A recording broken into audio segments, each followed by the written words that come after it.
बहुत सारे हैं, तो हम उसे कैसे अप्रोच करेंगे? तो उसमें हर हमारे अलग अलग तरीके होते हैं, ठीक है, बट आइडेंटिफाई करना कि क्या डिसऑर्डर है या फिर क्या प्रॉब्लम है, उसकी तरीके से हम बात कैसे करें, पहले इंपॉर्टेंट होता है समझना कि हमारी प्रॉब्लम एग्जैक्टली जो इस पर्सन को हम हेल्प करना चाहते हैं उसकी प्रॉब्लम क्या है, ठीक है। तो बिल्कुल बेसिक से स्टार्ट करेंगे कि व्हाट इज मेंटल हेल्थ। तो क्या समझ आता है मेंटल हेल्थ से जब हम बात करते हैं? जब हम हेल्थ बोलते हैं तो हम तीन चीजों को यूज करते हैं, फिजिकल, सोशल एंड मेंटल, ठीक है। तो हम स्पेसिफिकली फोकस करेंगे मेंटल हेल्थ। तो क्या समझ आता है अगर हम मेंटल हेल्थ बोलते हैं, इसका क्या मतलब?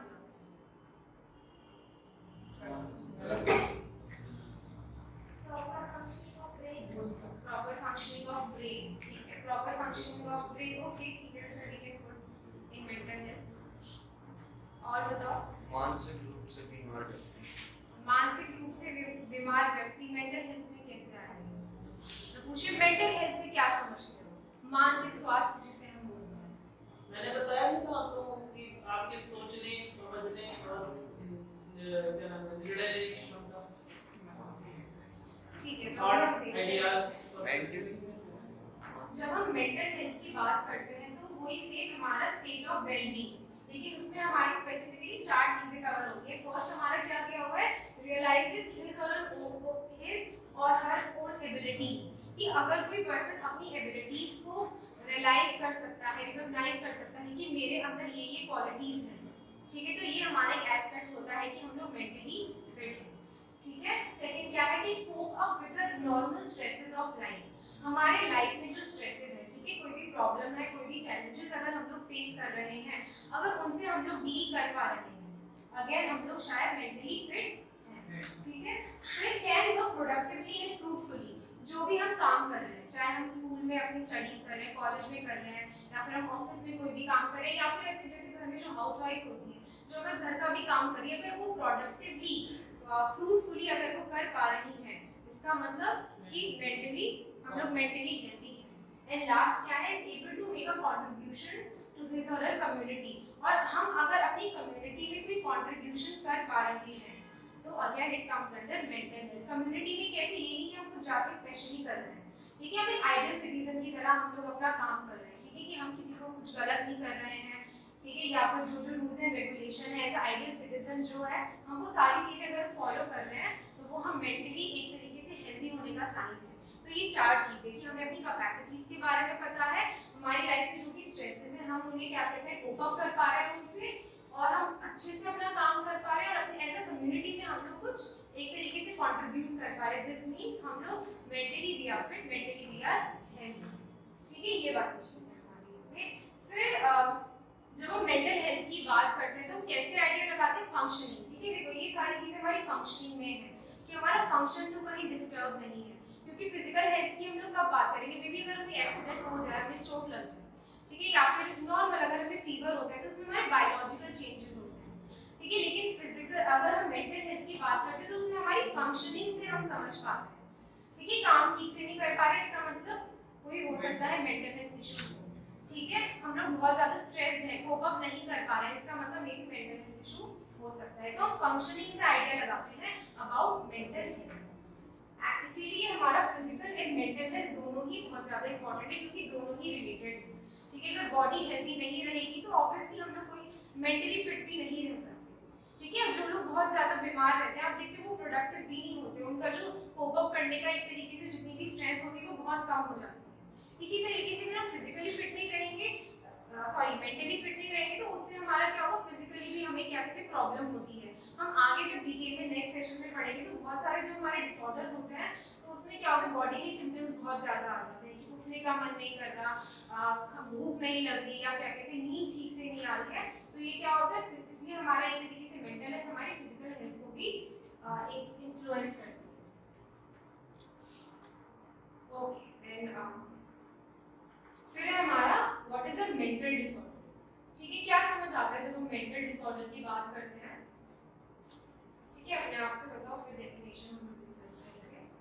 क्या लगता है मेंटल डिसऑर्डर क्या है? सर ने भी आपको काफी कुछ बताया, ठीक है, ऐसे एक पूरी डेफिनेशन नहीं दी, बट बीच बीच में जितना भी एक्सप्लेन करा उसमें मेंटल डिसऑर्डर के बारे में बताया, क्या समझ आया उससे? किसी चीज में काम मन नहीं लगना या मेधावी बनी रहना, हाँ, तो वो हमारा एक साइन होता है मेंटल डिसऑर्डर, ठीक है। और एक चीज़ बहुत इंपॉर्टेंट होती है जब भी हम मेंटल हेल्थ डिसऑर्डर या इश्यूज की बात करते हैं, स्पेशली क्योंकि हम आपके फर्स्ट एड पे फोकस करते हैं, ठीक है, आपको फर्स्ट एड के बारे में बता रहे हैं, तो हम हमेशा ये यूज करते ये इस तरीके से हम वर्ड यूज करते हैं कि शायद आपको ये हो सकता है, ठीक है, हम कभी भी कंफर्म करके कुछ भी नहीं बोलते कि नहीं भाई आपको तो डिप्रेशन है, नहीं आपको एंजाइटी है, ठीक है। हम जब भी किसी की हेल्प करते हैं या कुछ सजेस्ट भी करने जाते हैं, ठीक है, हमें दिख रहा है कि हमारे फ्रेंड को कोई प्रॉब्लम है, तो हम उसे ये नहीं बोलेंगे नहीं मुझे लग रहा है कि मुझे पता है कि तुम्हें एंजाइटी, तुम जाके अपना ट्रीटमेंट करो, ठीक है, हमेशा यूज करते हैं शायद ये हो सकता है। यहाँ तक कि जो लोग प्रैक्टिस भी करते हैं वो भी कभी नहीं बोलते कि हाँ यही प्रॉब्लम है, ठीक है, हमेशा ओपन रखा होता है कि मे बी आगे डायग्नोसिस हमारा चेंज हो जाए, ठीक है, तो ये चीज थोड़ा ध्यान रखना। तो जब हम मेंटल डिसऑर्डर की बात करते हैं उसमें हमारे 3 चीजें बहुत इंपॉर्टेंट होती है।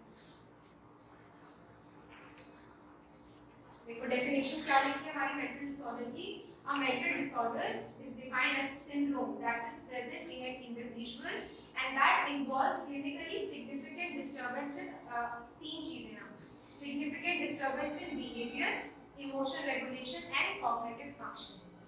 बिहेवियर में अगर हमारे डिसफंक्शन है, ठीक है, हम इमोशन को ठीक से रेगुलेट नहीं कर पा रहे हैं और कॉग्निटिव फंक्शनिंग में प्रॉब्लम है, इसका मतलब वो मेंटल डिसऑर्डर हो सकता है, ठीक है। बिहेवियरल कैसे, वही हम आगे ये सब डिस्कस करेंगे। आपने देखा होगा ना रोड साइड में इस तरीके के लोग होते हैं, कुछ भी मतलब कुछ भी उठा के खा रहे हैं, कुछ भी कर रहे हैं, तो वो सही बिहेवियर नहीं है, वो एबनॉर्मल बिहेवियर है, ठीक है। अगर कोई बहुत ज्यादा अग्रेसिव हो रहा है, ठीक है, चीजें उठा के तोड़ फोड़ रहा है विदाउट एनी रीजन, तो it is not a normal behaviour, तो यहाँ पे बिहेवियर में देयर इज अ डिस्टर्बेंस, ठीक है। फिर हमारा आता है इमोशनल रेगुलेशन, ठीक है, इमोशनल रेगुलेशन जो डिसऑर्डर हम कॉमनली जानते हैं डिप्रेशन, उसमें क्या होता है मोस्टली वी फील सैड, ठीक है, बहुत दुखी महसूस करने लगते हैं, तो यहाँ पे हमारा इमोशन में डिसफंक्शन आता है, ठीक है, कि कोई ऐसा रीजन नहीं है कि कुछ गलत नहीं हुआ है कि जिस वजह से हमें दुखी महसूस हो, लेकिन विदाउट एनी रीजन हम लोग बहुत दुखी हैं, तो क्या हो वहाँ पे हमारे इमोशन में डिस्टर्बेंस। और फिर कॉग्निटिव फंक्शनिंग, कॉग्निटिव फंक्शनिंग क्यों,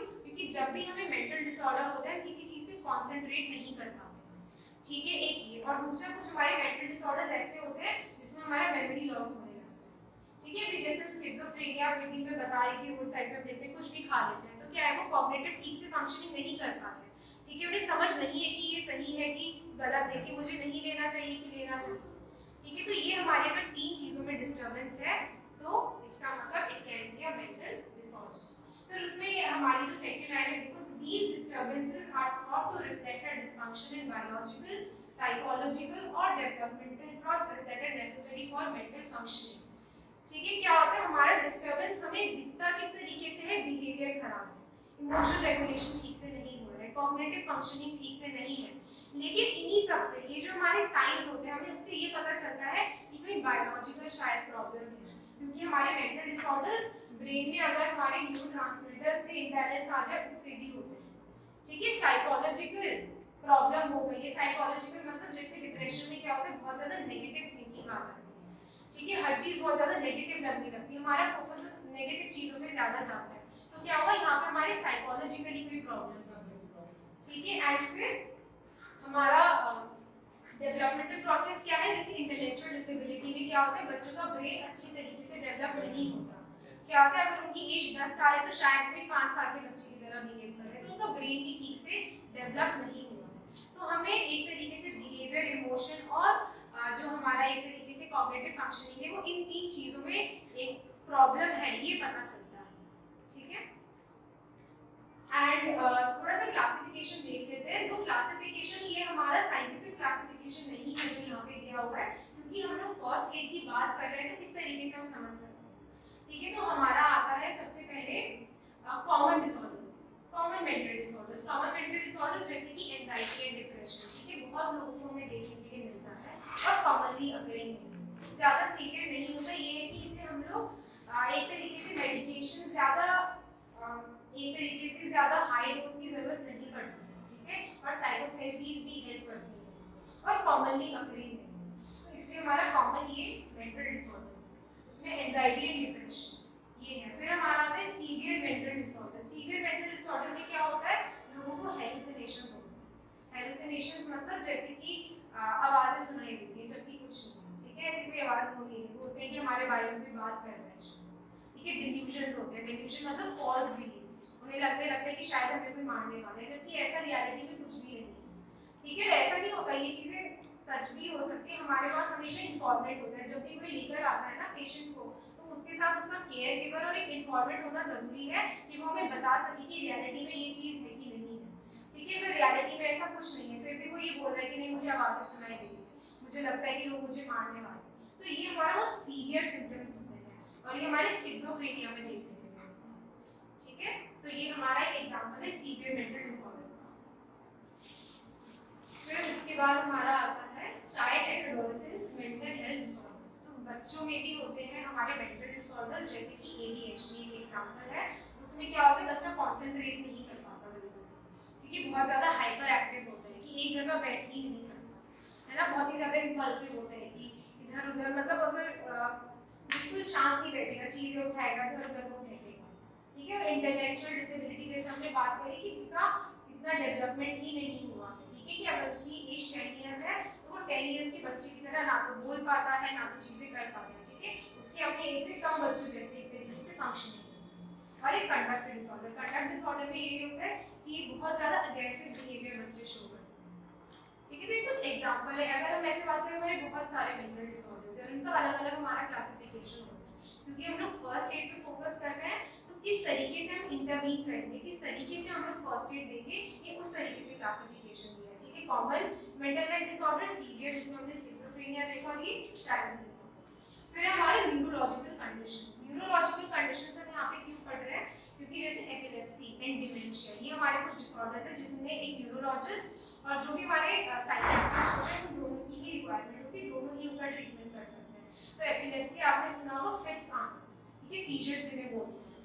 ठीक है, क्या होता है एपिलेप्सी या सीजर्स में कि लोग एक तरीके से हाथ पैर अकड़ जाते हैं, आंखें ऐसे ऊपर चली जाती हैं, ठीक है, झाग लगने लगते हैं। देखा है आपने इस तरीके से मिर्गी जिसे बोलते हैं, है ना, तो उसमें भी फर्स्ट एड हम लोग देते हैं, तो वो हमारे न्यूरोलॉजिकल डिसऑर्डर्स में।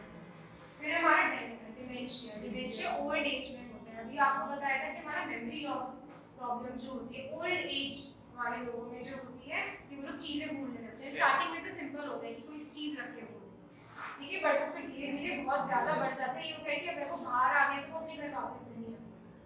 ठीक है, तो उसमें भी एक फर्स्ट एड हम लोग प्रोवाइड कर सकते हैं। लास्ट है substance use disorder. Substance use disorder क्या होता है हमारा, अभी बताया था आप लोगों को। सब्सटेंस मतलब जितने भी नशा के पदार्थ, तो बेसिकली अल्कोहल बहुत ज़्यादा कंज्यूम करते हैं, ठीक है, टबैको हो गया, बाकी जितने भी हमारे और ड्रग्स होते हैं उन सबका जो एक तरीके से जो लोग एक्सेसिव यूज कर रहे हैं, ठीक है, मिसयूज कर रहे हैं, हार्मफुल यूज कर रहे हैं, वो सब हमारा सब्सटेंस यूज डिसऑर्डर्स में आता है। ठीक है, आज हम इतना ही यहाँ पे कवर कर लेते हैं। Thank you ma'am. Thank you so much.